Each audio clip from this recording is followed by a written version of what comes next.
just Texas history scholars, I am going to make a Unit 8 study guide. I am at my house. It might be a little bit loud, but here we go. The first thing is that we want to write the title, Unit 8, Cotton, Cattle, and Railroads. Our time period is 1866 to 1900.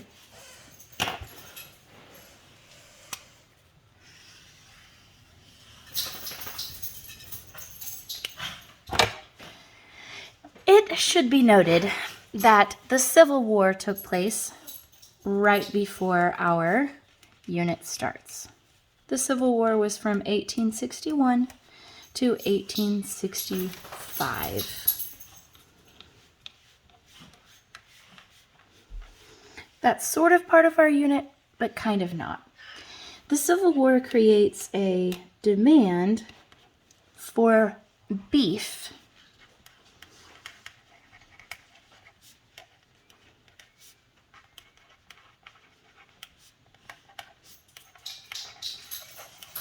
Creates demand for beef in East. So because of this, we have some cattle business that starts up.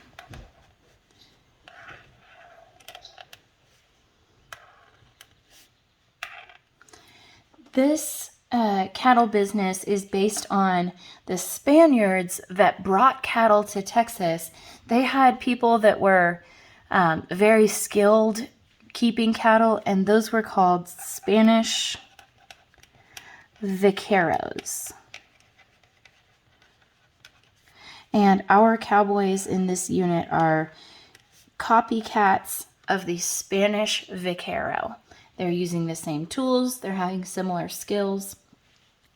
They're also using cattle trails to go on long drives.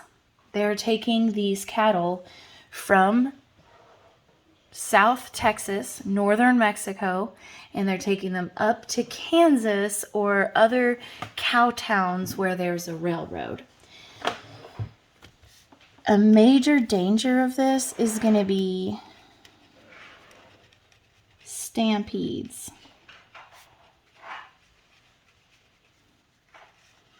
On the first day of the cattle trail, it was easy to spook the cows. They would all run at the same time. It would be a stampede, and they could destroy almost anything in their path. These cattle trails end around the year 1900. And they end for two reasons. One is barbed wire.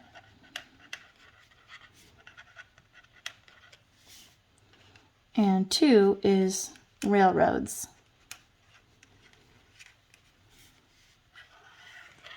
When there's new rail stations, they don't have to walk their cattle all the way to Kansas or a northern cow town. They can just go where the railroad station is. And so this results in the business of ranching. Texas still has a lot of ranching. What we've done is we have, instead of focused on getting them to market, we've focused on the quality of the product. And this is what makes ranching profitable in Texas today. Another thing that happened during this time was a boom in farming. So we've always had cotton farming in Texas, as long as there's been Anglos in Texas. But normally these cotton farms are in a specific region of Texas. The coastal plains. During this unit, we see that shift because we have new farming techniques like barbed wire,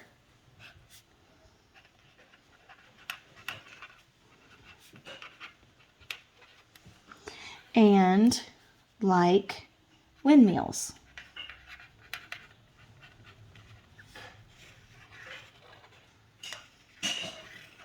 So because of the barbed wire and windmills, people are able to farm in new areas. So farming extends to West Texas. We see the population of West Texas grow.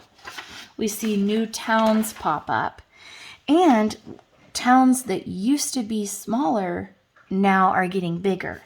And this is called urbanization.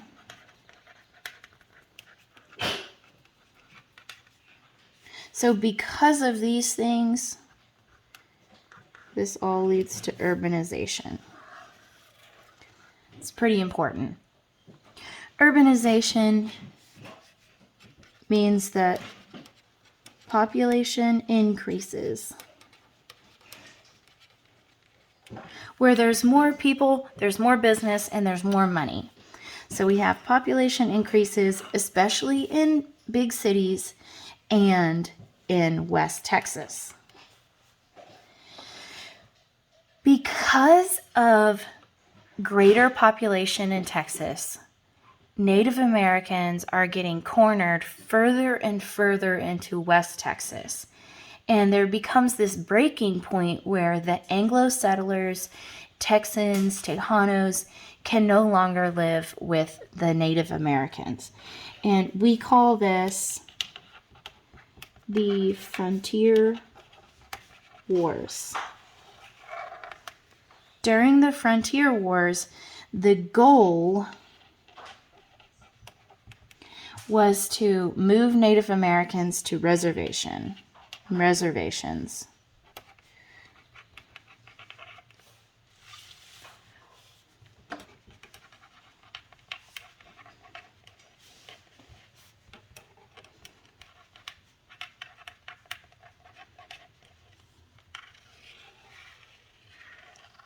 We did this with the help of a group of soldiers that had fought in the Civil War. They were African American, and we called them Buffalo Soldiers. They were known for their bravery.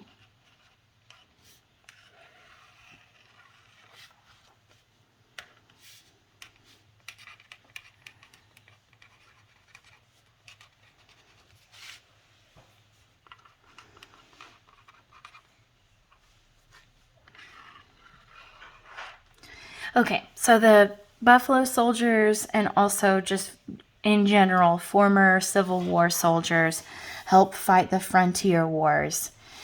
Someone that was deeply affected by this is Quanah Parker. Molly, are you serious? Put it away. Thank you. Okay, so Quanah Parker. Quanah Parker is part of the Frontier Wars, but he's also known for 3 things. Those things are that he is the son of Cynthia Ann Parker,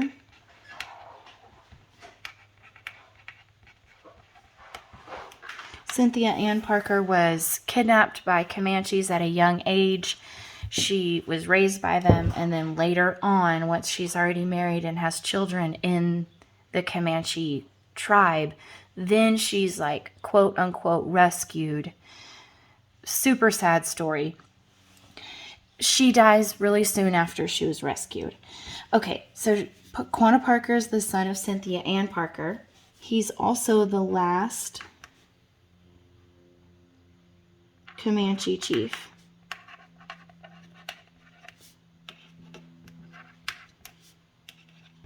And then he eventually surrenders during these frontier wars. He surrenders. He goes to Oklahoma, and he ends up assimilating to American culture.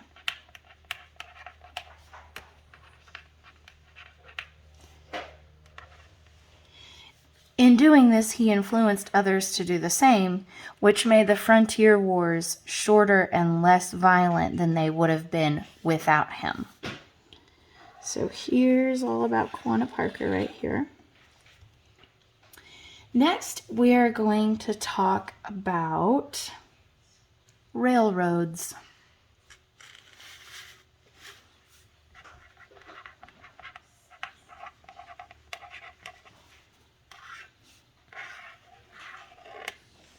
Few things to talk about when we mention railroads. Railroads contributed to urbanization.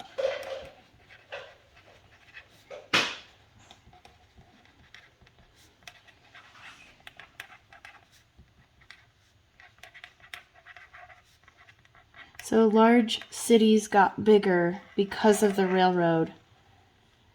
But then, because there were railroads, people moved there. Because there were so many people, they needed more railroads. So it just kind of built on itself. It was like this. More railroads, more people, more railroads, more people. A guy that's talked a lot about in our next chapter is Governor James Hogg.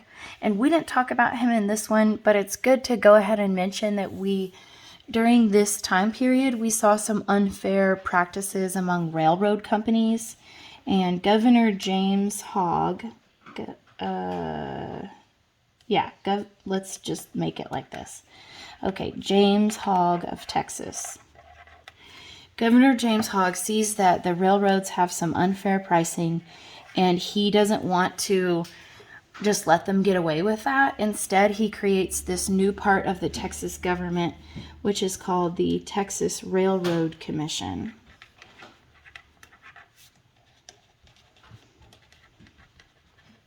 I may have spelled commission wrong. So the Texas Railroad Commission that James Hogg creates, that is on your test. You need to know it. It's going to be about railroads and James Hogg. Because I'm mentioning the Texas Railroad Commission, I also need to tell you what it is and the purpose of it. Their goal is to set and check on fair prices. Their goal is to protect consumers, so the buyers, and the employees of these companies. So they're helping consumers and workers.